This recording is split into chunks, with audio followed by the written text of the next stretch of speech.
Alam nyo yan, na kung wala kang karanasan sa liderazgo, hindi madali yan.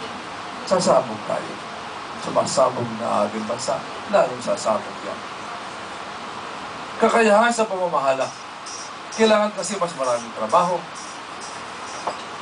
Kung hindi talaga magpahirap tayo ng pahirap. Subalit kung hindi mo kayang mamahala, kung wala ka pang karanasan sa pamamahala, paano mo naman?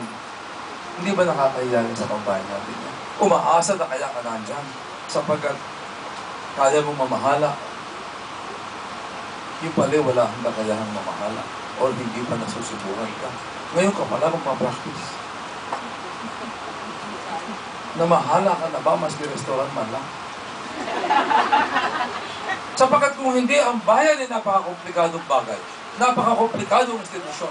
Ang buhay ng milyong-milyong Pilipino ay nakaatag sa iyong balikan.